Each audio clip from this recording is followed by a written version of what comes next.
St. Alden General Hospital stood like a beacon of light against the black sky of Boone, North Carolina. The storm that had descended upon the city that night transformed the outside world into an almost mythical landscape. Lightning cut through the sky in irregular patterns. Wind howled between buildings, and rain fell in dense curtains, erasing the boundaries between heaven and earth. At the hospital reception, the relentless sound of water beating against the roof created a kind of sonic hypnosis for the night shift staff. Michelle Novak, the 32-year-old receptionist, alternated between filling out forms and watching droplets run down the window near the main entrance. It was a quiet Tuesday, if such a thing existed in a hospital. The emergency room had received only a few cases of slips on wet sidewalks and an elderly man with flu symptoms. It was at 11:42 p.m. when the extraordinary happened. The automatic doors opened with a hiss, letting in a gust of cold wind and a few leaves that swirled across the linoleum floor. Michelle looked up, expecting to see some emergency patient being rushed in, but what she saw left her motionless, hands suspended above the keyboard. A soaking wet golden retriever crossed the entrance, its wet paws leaving a damp trail across the floor. The golden fur, now darkened by water, dripped onto the floor. Its amber eyes, however, showed no trace of confusion or fear. There was something in them that Michelle would only be able to describe later as an unshakable certainty. The animal moved with purpose, looking around as if searching for something or someone. The few patients in the waiting room turned to observe the unusual visitor. An elderly lady smiled, a boy pointed enthusiastically, but nobody moved to intercept it. The golden advanced through the lobby, its muzzle raised as if sniffing the way. The hospital security, normally strict about animal entry, seemed to have been caught as off guard as everyone else. It was Tessa Reynolds, head nurse of the cardiology department, who finally reacted. Walking from the staff room toward the elevators, she stopped when she saw the animal. "Hey, buddy," called Tessa, with that characteristic gentleness she used with both patients and children. Her 45 years of life and 20 of profession had given her a type of intuition that went beyond medical manuals. "Where did you come from?" The golden retriever turned to her instantly, as if recognizing not just a human, but an ally. It approached with deliberate steps, and when it came close to Tessa, the animal slightly tilted its head. That's when Tessa noticed something tied to the dog's collar, a kind of small improvised pouch made of fabric and secured with duct tape. Carefully, she squatted down, maintaining eye contact with the animal as she extended her hand. "It's okay," she murmured. "Can I see this?" The dog remained still, as if understanding it had completed part of its mission. Tessa untied the small package with skillful fingers that had performed countless delicate medical procedures.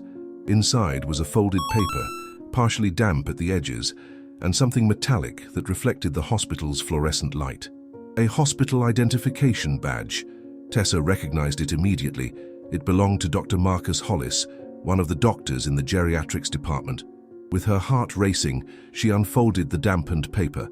The handwriting was hurried, almost frantic, but legible.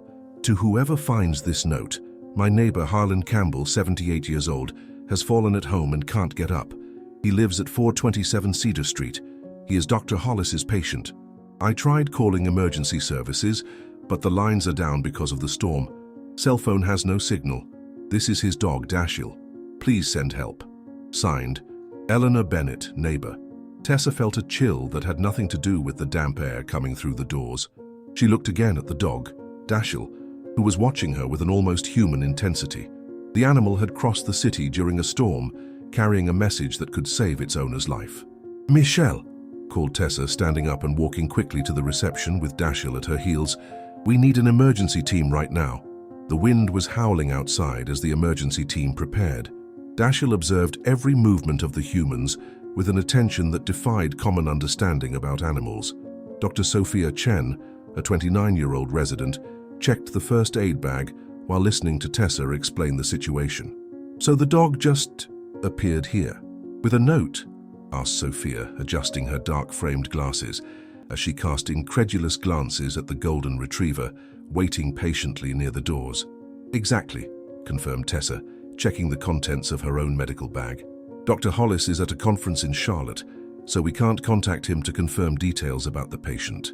Paramedic Marcus Johnson, A tall, calm 38-year-old man was checking the equipment in the ambulance. 427 Cedar Street. That's about 2.5 miles from here. With this storm, Dashiell must have crossed half the town.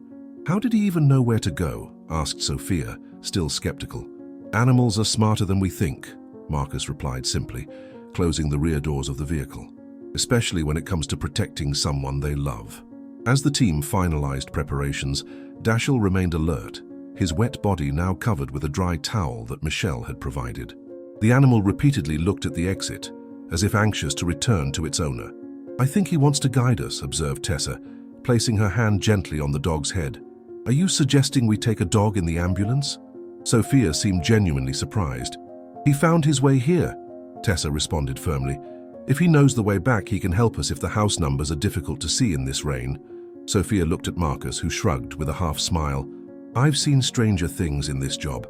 In a matter of minutes, the improvised rescue team, Tessa, Sophia, Marcus, and an unexpected fourth member with 4 paws, departed from the hospital, sirens cutting through the noise of the storm. Dashiell sat calmly on the floor of the ambulance, between the seats where Tessa and Sophia were. The journey through the streets of Boone was slow and tense. The rain had turned some roads into small streams, and the wind occasionally shook the vehicle. Marcus maneuvered carefully, eyes fixed on the partially visible road through the windshield wipers, working at maximum speed. If we turn right at the next street, we'll be on Cedar in 5 minutes, informed Marcus, turning the steering wheel. That's when Dashiell suddenly stood up, putting his paws on the side window and barking once sharply. What is it, boy? Asked Tessa, surprised by the sudden agitation of the previously calm animal. Dashiell barked again, looking fixedly to the left. I think he wants us to turn left, suggested Sophia, now less skeptical and more intrigued. Marcus hesitated for a moment. Cedar is to the right. Maybe there's a blockage on the normal route that we don't know about yet, pondered Tessa, remembering the many occasions when the city had suffered from fallen trees during strong storms. After a moment of consideration, Marcus nodded and turned the vehicle to the left. Let's trust his instinct. Dashiell immediately calmed down, sitting again. After 2 more turns, each apparently chosen by the dog, who barked when they reached intersections, the ambulance finally entered Cedar Street from the opposite side. Amazing, murmured Sophia. He brought us by an alternative route. As they passed Main Avenue, they saw why. A fallen tree blocked the road they would have originally used. If we had tried the normal route, we would have lost another 15 minutes looking for another way, commented Marcus, clearly impressed. Dashiell seemed to understand they were close to their destination. He stood up again, his entire body tense like an athlete about to run a marathon. Number 427, announced Marcus, parking the ambulance in front of a 2-story house, typical of the local architecture, with a wide front porch and well-kept garden, now battered by the storm. Before anyone could stop him, Dashiell jumped out as soon as the door was opened, crossing the torrential rain toward the house. The medical team followed him quickly, equipment in hand, protecting themselves as best they could from the storm. On the porch, they found the door ajar. Dashiell had already entered, leaving wet footprints on the wooden floor. Mr. Campbell, called Tessa as they entered. Emergency service from St. Alden. A bark came from inside the house, guiding them to the living room. There, on the floor next to an old armchair, they found an elderly white-haired gentleman, pale and visibly weak, but conscious. At his side, Dashiell gently licked his hand as if trying to say, I'm back, I'm here. When the tired blue eyes of the gentleman met those of the medical team, a fragile smile formed on his lips. He went for help, didn't he? He murmured in a hoarse voice. I knew he would make it. While Sophia and Marcus worked quickly to stabilize Mr. Campbell, Tessa observed the interaction between the elderly man and his canine companion. Dashiell didn't move away even for a second, remaining within reach of his owner's trembling hands, occasionally emitting small whimpers of concern. Blood pressure low, but stable, reported Sophia. Appears to be a case of severe hypoglycemia combined with dehydration. I have diabetes, confirmed Mr. Campbell weakly.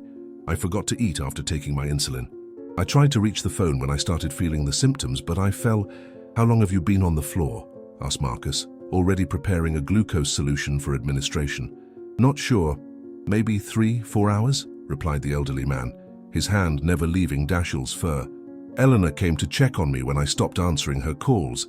She tried calling emergency services, but "The lines are down because of the storm," completed Tessa, recalling the note.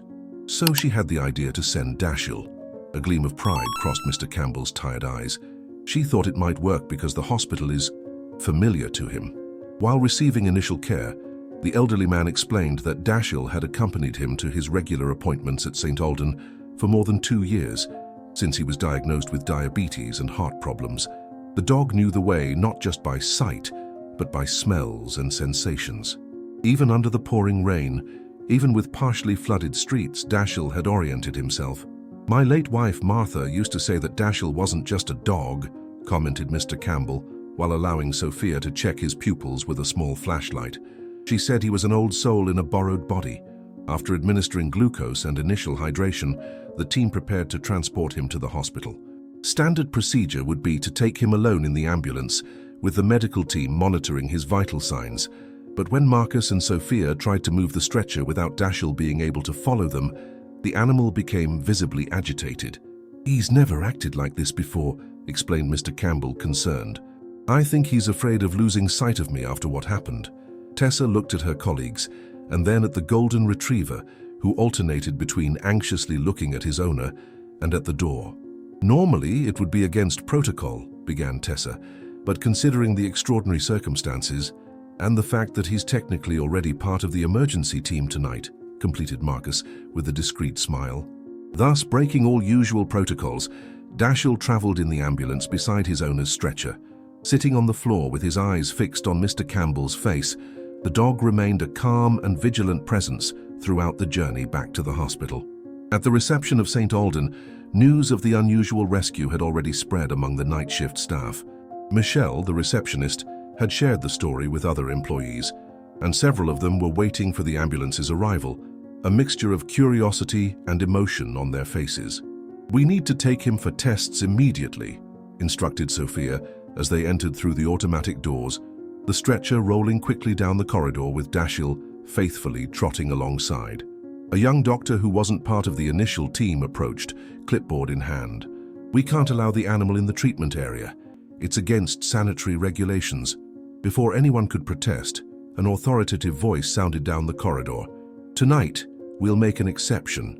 It was Dr. Lydia Morrison, medical director of St. Alden, a 58-year-old woman with graying hair and a reputation for strictness regarding rules. Everyone was surprised by her decision. "But, Dr. Morrison," began the young doctor, "the protocols exist for the well-being of patients," interrupted the director, her gaze softening when she observed the obvious connection between the gentleman on the stretcher and the dog at his side. "And at this moment, my professional judgment tells me that this patient's well-being includes his companion." She turned to Tessa. "Find a way to keep him clean and orderly. If there are any problems, the responsibility will be mine." As Mr. Campbell was taken to the examination room with Dashiell always nearby, Dr. Morrison explained her decision to the surprised staff. "This dog crossed an entire town during a storm to save his owner's life," she said, crossing her arms. "If that doesn't demonstrate that some bonds go beyond our rules, I don't know what could." In the following hours, St. Alden General witnessed something unprecedented. A golden retriever received an improvised visitor's badge and a small blue hospital bandana tied around his neck by the nurses, identifying him as an official helper. When Mr. Campbell was transferred to a private room for recovery, Dashiell received an improvised bed, made of blankets next to the hospital bed. The dog only left his post for brief breaks in the hospital's internal gardens, always accompanied by some volunteer staff member. "It's as if he understands exactly what happened and the importance of what he did," commented Sophia to Tessa, as they watched Dashiell return from one of these breaks, walking dignifiedly alongside a volunteer. "Maybe he does understand," replied Tessa thoughtfully. "Sometimes I think we greatly underestimate what exists inside those hearts." What no one yet knew was that Dashiell's story was just beginning to spread, and soon the golden retriever who crossed the storm would become much more than just the faithful companion of an elderly patient. The following morning, as the storm dissipated, leaving the sky in a watery blue tone, Joshua Brennan arrived at the hospital for his shift as a nurse in the geriatrics department. At 31, Joshua had the kind of contagious energy that patients and colleagues equally appreciated. But that morning, upon entering the main corridor, he noticed something different, an unusual buzz, smiles exchanged between staff members, an almost festive atmosphere in the usually clinical air of St. Aldan. "What's happening?" he asked a fellow nurse who was passing by. "You haven't heard? We have a hero among us," she replied, pointing to the corridor that led to the observation ward. Joshua followed the directions and soon understood the reason for the commotion. In a room at the end of the corridor, whose door had been left ajar for clearly exceptional reasons, he glimpsed an elderly gentleman sleeping peacefully, and beside the bed, a golden retriever with an attentive gaze that seemed to notice his presence even from a distance. "That's the famous Dashiell," explained Tessa, appearing beside Joshua. In a few words, she told him about the extraordinary events of the previous night. "Wow," was all Joshua could initially say. "He crossed the entire town during the worst storm of the year and found exactly the way here," confirmed Tessa. "Mr. Campbell's neighbor Eleanor called this morning to check how he was doing. She told us she simply opened the door and said, 'Hospital, Dashiell. Get help.'" And he set off as if he understood every word. The news had already surpassed the hospital walls. The case of a dog that sought help during a storm to save its owner was the kind of story that naturally captured people's imagination. A nurse had shared the story on her social media, and from there it began to spread. By noon, the reception phone was ringing incessantly with people asking about the hero dog. A local TV station sent a reporter who waited patiently in the lobby, hoping for authorization for a brief interview, or at least some images. Dr. Morrison, aware of her responsibility for patient privacy, organized a small meeting with her administrative team. "Mr. Campbell is still recovering and deserves tranquility," she declared. "On the other hand, this story is touching people in an extraordinary way. We need to find a balance." It was decided that no filming would be allowed in the patient's room, but that a brief official statement would be made, and, if Mr. Campbell agreed, a photo of Dashiell with his hospital bandana could be shared. When consulted on the matter, the elderly man smiled serenely. "Dashiell never liked drawing attention," he commented, stroking the golden head that rested near his hand. "But if his story can bring a little joy to people, I don't see why not share it." Thus, Melissa Rivera, the reporter from WBNC-TV, received permission for a brief interview in the hospital's internal garden. Tessa, as the first person to interact with Dashiell, would be the official spokesperson for St. Aldan. "We're live from St. Aldan General Hospital, where an extraordinary story of loyalty and animal courage has moved the entire medical staff," began Melissa, microphone in hand and a genuinely amazed look. "A golden retriever named Dashiell crossed the town during last night's heavy storm to seek help for his elderly owner, who had fallen at home and couldn't reach a phone." The camera then turned to Tessa, who described with evident admiration the moment when Dashiell entered through the hospital doors, wet and determined, carrying the note that would save his owner's life. "In 15 years of nursing, I've never seen anything like it," confessed Tessa.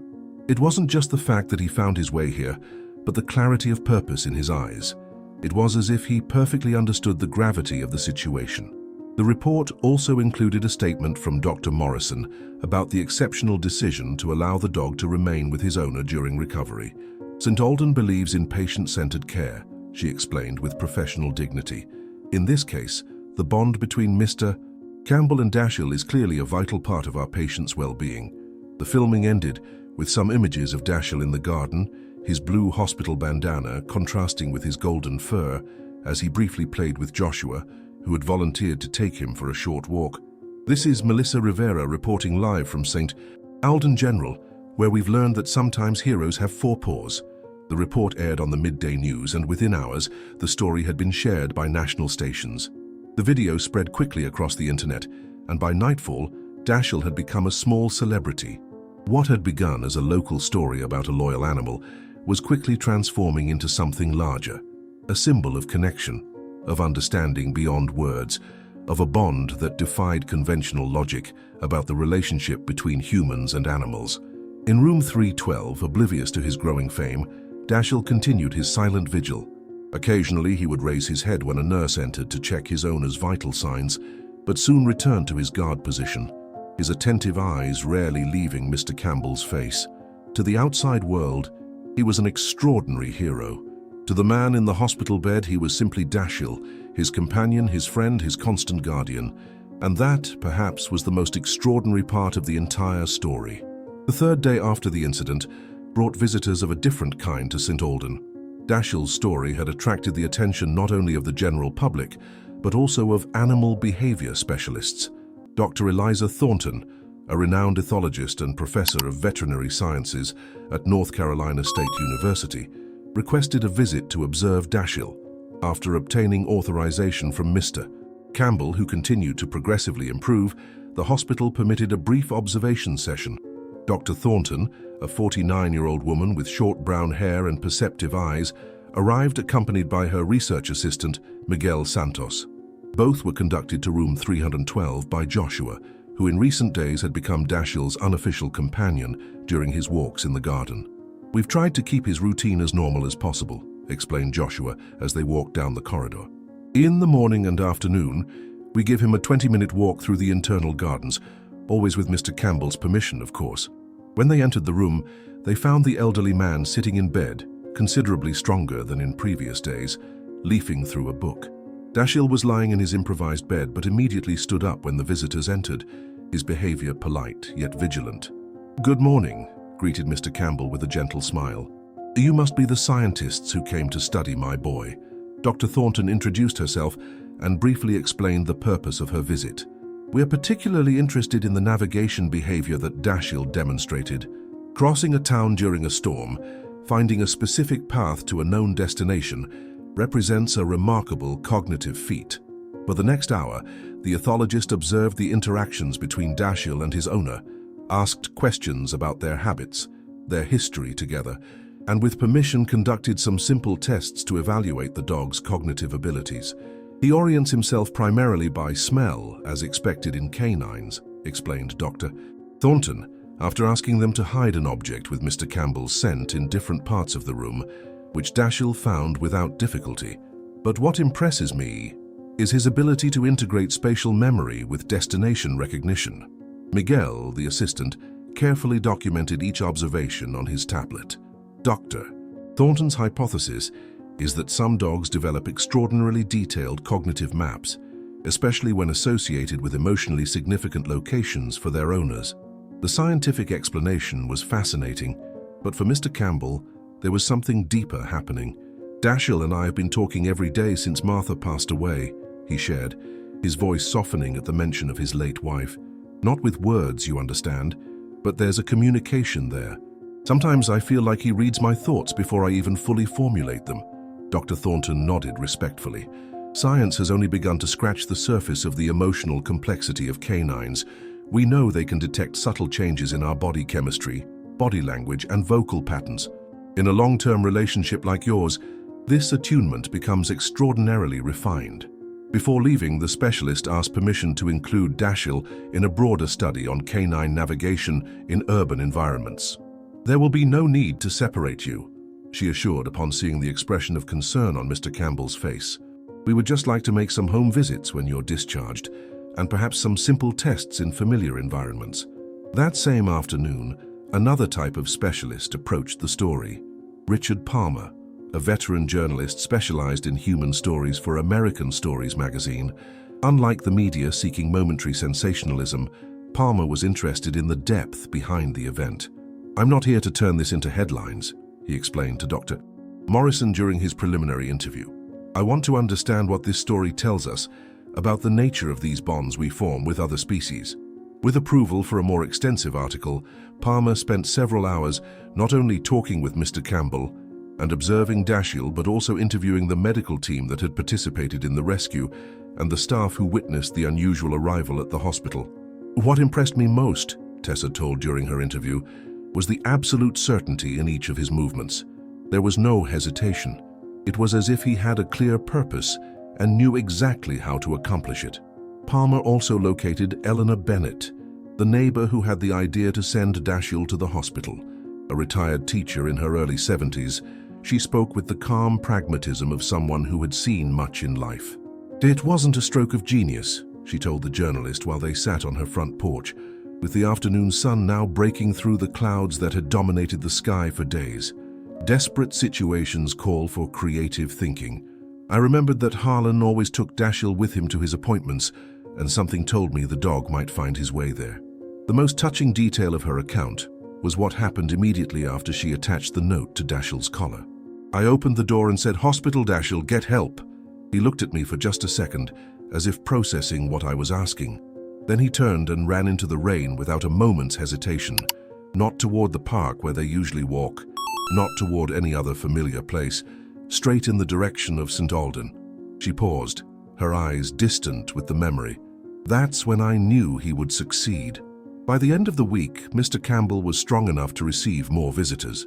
Cards, flowers, and small gifts for both him and Dashiell had begun to arrive at the hospital, not just from locals, but from people across the country who had been touched by the story that had now been featured on national news.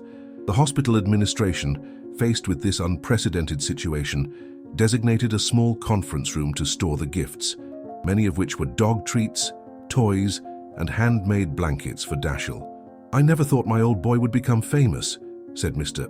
Campbell to Joshua, who had now officially taken on the role of Dashiell's caretaker during hospital hours, coordinating his walks and ensuring he received proper food and water. "People need stories like this," replied Joshua thoughtfully, "especially these days. Something genuine, something pure." But beyond the public's fascination, Dashiell's story was having more profound effects within the hospital itself. Dr. Morrison had noticed a subtle change in the atmosphere.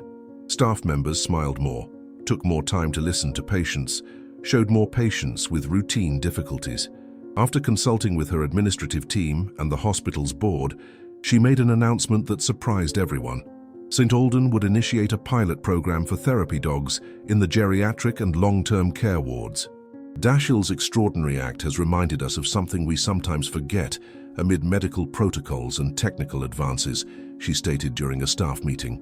The healing power of companionship, of non-verbal connection, of love that transcends our human understanding. The announcement was met with enthusiastic approval from the staff, many of whom had observed firsthand the positive impact of Dashiell's presence, not just on Mr. Campbell but on other patients who had been allowed brief visits from the now famous Golden Retriever. Local pet shelters were quick to reach out, offering to help train suitable dogs for the program. A nearby veterinary clinic offered pro bono health checks for potential therapy animals. "It's amazing how one dog's actions can trigger such a chain reaction," commented Tessa to Sophia as they reviewed the initial proposals for the program. "It wasn't just his actions, though," replied Sophia, who had evolved from skeptic to firm believer over the past days. "It was what his actions revealed, that there's a depth to the connection between humans and animals that we've barely begun to understand." Meanwhile, Richard Palmer's article was taking shape as a deeply researched piece that went beyond the surface narrative. He explored the evolutionary history of dogs and humans, the neurochemistry of bonding, and the growing scientific evidence for emotional intelligence in canines. But the center of his story remained the simple, profound relationship between an elderly man and his loyal companion. In one particularly poignant interview, Mr. Campbell had shared, "After Martha died, there were days I didn't see the point in getting up. Dashiell would bring me my slippers every morning, whether I wanted them or not. He'd put his head on my knee and just look at me, not asking anything, just being there. Eventually I'd get up, if only to feed him. Then one day I realized I was getting up for myself too." Palmer's article, titled "More Than Words, the Language of Loyalty," was scheduled to be published in the next month's issue of American Stories. As for Dashiell himself, he remained seemingly unaffected by the attention, the cameras, or the expert observations. His routine remained centered around Mr. Campbell, lying beside his bed, accompanying him for short walks down the hospital corridor as the elderly man regained his strength, watching with attentive eyes as nurses performed their routine checks. One afternoon, as sunshine finally broke through after days of cloudy skies, Mr. Campbell was allowed to sit in a wheelchair in the hospital's garden, with Dashiell walking calmly beside him. Joshua pushed the wheelchair along the path lined with early spring flowers. "I know," said Mr. Campbell, watching as Dashiell sniffed curiously at a flowering bush. "I've been thinking about what all these experts and reporters keep asking. How did he know what to do? How did he find his way through the storm?" Joshua waited patiently as the elderly man gathered his thoughts. "They're looking for some scientific explanation, some proof of special cognitive abilities or extraordinary senses, Mr. Campbell smiled, the sunlight illuminating his face, making him look younger than his years. "And maybe they'll find it. Maybe they'll discover that dogs have abilities we never suspected. He reached down to stroke Dashiell's head as the dog returned to his side.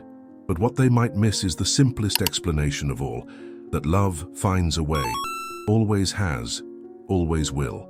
10 days after his dramatic admission, Mr. Campbell was ready to be discharged from St. Aldan. His recovery had progressed remarkably well, which his doctors attributed partly to his determination to get back home with Dashiell and partly to the positive psychological impact of having his faithful companion at his side throughout the process. The morning of discharge brought an unexpected scene to the hospital. Word had spread about Mr. Campbell's planned departure, and when he emerged from the elevator in his wheelchair, with Dashiell walking beside him wearing his now famous blue bandana, he found the main lobby transformed. 2 lines of hospital staff, doctors, nurses, orderlies, administrators, volunteers, formed a pathway from the elevator to the main doors. As Joshua pushed the wheelchair forward, spontaneous applause erupted, accompanied by smiles, a few tears, and many phone cameras capturing the moment.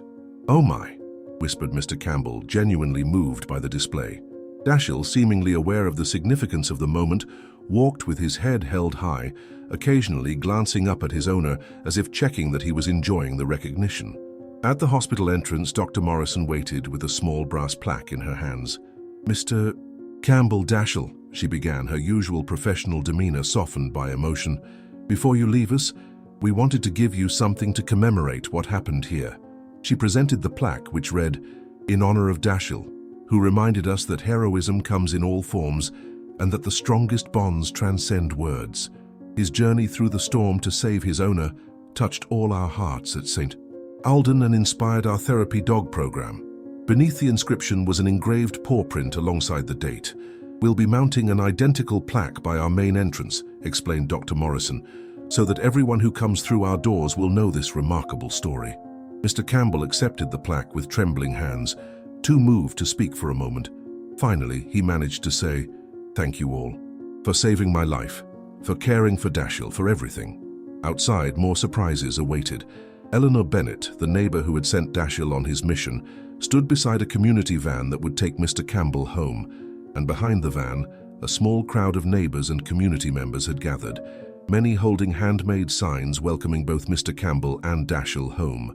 "The whole neighborhood got together," explained Eleanor with a warm smile. "We've prepared your house, stocked the fridge, cleaned up, set up some things to make it easier for you while you continue recovering." The community's response extended beyond this welcome. In the days that followed, a rotation system was organized among neighbors to check on Mr. Campbell regularly, help with grocery shopping, and ensure Dashiell got his daily walks while his owner regained full strength. Dr. Thornton, the ethologist, made her first home visit a week after Mr. Campbell's discharge. She brought with her not just research equipment, but also a special harness fitted with a small camera. "With your permission," she explained, "we'd like to document some of Dashiell's regular routes around the neighborhood. It will help us understand more about how he creates and maintains his mental maps." Mr. Campbell readily agreed, finding the research fascinating. "Martha always said we underestimate what goes on in their minds." She'd be thrilled to know Dashiell is contributing to science. Richard Palmer's article was published to widespread acclaim. It struck a delicate balance between scientific inquiry and emotional resonance, exploring the extraordinary bond between humans and animals without sentimentalizing or oversimplifying. The magazine received so many letters in response that they dedicated a special section in the following issue to readers' own stories of remarkable animal companions. Perhaps the most significant development, however, came from St. Aldan itself. The therapy dog program, initially conceived as a small pilot in response to Dashiell's story, gained unexpected momentum when a local philanthropist, moved by the news coverage, donated a substantial sum to ensure its proper implementation and expansion. Within months, trained therapy dogs began making regular visits to long-term patients, bringing comfort, joy, and a special kind of healing that medication alone couldn't provide. The program was officially named the Dashiell Initiative, and a photograph of the golden retriever with his blue bandana hung prominently in the hospital's main hallway. For Mr. Campbell, life gradually returned to its quiet rhythm, though with some meaningful changes. His home now featured safety modifications installed by concerned neighbors, grab bars in the bathroom, a medical alert system, and a ramp alongside the front porch steps. His diabetes management became more structured, with regular check-ins from a visiting nurse. Dashiell, while still the same loyal companion, seemed to have developed an even more protective attitude toward his owner. Neighbors often remarked how the dog would position himself to provide support when Mr. Campbell walked, moving carefully to match the elderly man's pace, staying close enough to steady him if needed. "It's like he's become part service dog all on his own," remarked Eleanor during one of her regular visits. "No professional training, just pure intuition." Dr. Thornton's research with Dashiell progressed steadily. The data gathered from his walks around the neighborhood, combined with carefully designed cognitive tests, revealed remarkable navigational abilities that exceeded what was typically documented in domestic dogs. "He seems to create multiple mental pathways between important locations," she explained to Mr. Campbell during one of her visits, "and prioritizes them based on factors we're still trying to understand. Efficiency, safety, terrain. It's quite extraordinary." When asked to speculate on how Dashiell had managed to find his way to the hospital during a severe storm, Dr. Thornton offered a thoughtful response. "There's science, and then there's what science hasn't explained yet. Dashiell possesses exceptional spatial memory and sensory perception, certainly, but the determination he showed, the clear sense of purpose, that hints at an emotional intelligence that we're only beginning to properly study in animals." 6 months after the night of the storm, St. Aldan General Hospital held a special event to mark the official launch of the expanded Dashiell initiative. What had begun as a pilot program had grown into a comprehensive animal-assisted therapy service that now included not just therapy dogs, but also specialized training for staff, regular evaluation of the program's impact on patient outcomes, and community outreach. Mr. Campbell and Dashiell were the guests of honor at the ceremony, held in the hospital's newly renovated garden courtyard. The elderly gentleman, now fully recovered and looking healthier than he had in years, sat in a chair near the podium, Dashiell lying contentedly at his feet, still wearing his blue bandana for special occasions. "When we first broke protocol to allow a soaking wet golden retriever into our hospital," began Dr. Morrison in her address to the gathered crowd of medical professionals, community members and media, "we had no idea we were at the beginning of a journey that would transform not just our approach to patient care, but our understanding of what healing truly encompasses." The ceremony included testimonials from patients who had benefited from the therapy dog visits, presentations from medical staff on the measurable improvements in recovery rates and emotional well-being, and a special demonstration by the newest members of the Dashiell initiative, 6 trained therapy dogs with their handlers, each now wearing the signature blue bandanas. When it was Mr. Campbell's turn to speak, he rose slowly, with Dashiell immediately standing beside him, alert and attentive. "I'm not one for public speaking," he began with a shy smile, "but some stories need to be told. 6 months ago, I was alone on my floor, unable to reach help, feeling my consciousness slipping away. I remember looking at Dashiell and wishing I could explain to him what was happening." His voice grew steadier as he continued. "But it turns out I didn't need to explain. He understood. Not the medical details perhaps, but he understood the essential thing, that I needed help, and he was the only one who could get it." He placed a hand gently on Dashiell's head. "People keep asking me how he knew what to do, how he found his way through the storm. Scientists have their theories. Cognitive maps, heightened senses, evolutionary bonds. And they're probably right about all of that. But there's something else, something deeper, that I think we all recognize when we hear this story."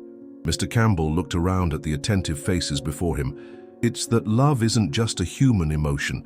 It's a force that exists throughout the natural world, connecting us to creatures we too often underestimate. Dashiell didn't just save my life because he's a smart dog with a good sense of direction. He saved my life because he loves me, and love gives us courage we didn't know we had." There wasn't a dry eye in the audience when he finished. The event concluded with the unveiling of a permanent installation in the hospital lobby, a beautiful bronze sculpture of a golden retriever, positioned as if just entering through the doors, captured in that moment of determination and purpose that Tessa had first witnessed on that stormy night. The plaque beneath it read, "Sometimes the greatest acts of love don't come from human hands or words. They come on 4 paws, with a loyal heart, and the courage to cross a city in the storm." As the seasons changed and life moved forward, the story of Dashiell gradually transformed from breaking news to a cherished local legend. Children in Boone would point excitedly when they spotted the famous golden retriever and his elderly owner walking slowly through the park. Medical students at St. Aldan would hear the tale during their orientation, a reminder of the hospital's commitment to seeing patients as whole beings with emotional as well as physical needs. Dr. Thornton's research was eventually published in a prestigious scientific journal, contributing valuable data to the growing field of animal cognition studies. Richard Palmer's article was included in a collection of notable science writing for the year. Both brought attention to the remarkable capabilities of animals that share our lives and our homes. For Mr. Campbell and Dashiell, however, fame was never the point. They continued their quiet life together, taking their daily walks when weather permitted, sitting on the front porch in the evenings, keeping each other company through the changing seasons. On particularly clear nights, Mr. Campbell would often look up at the stars and think about the mysterious bonds that connect all living beings, bonds that science can study but perhaps never fully explain, bonds that transcend language and sometimes even logic, bonds formed of something as simple and as complex as love. "You know, Dashiell," he would sometimes say on these nights, his hand resting gently on his companion's back, "Martha was right about you. You're not just a dog. You never were." And Dashiell, understanding in his own way as he always had, would rest his head on his owner's knee and look up with eyes that seemed to hold all the wisdom in the world. In hospitals and homes across the country, the story inspired a new appreciation for the healing power of the human-animal bond. In research laboratories, it sparked new questions about animal cognition and emotional intelligence. And in countless quiet living rooms, it strengthened the silent understanding between people and the beloved animals who share their lives. Because sometimes, the most profound connections need no words at all, just an unspoken promise to be there, no matter the distance, no matter the storm. My friends, we have reached the end of the story. Did you like it? What lesson can you bring to life from this story? Leave it here in the comments. Leave your like, subscribe to the channel, and watch this video that's playing on your screen. This story will impact you. See you next time.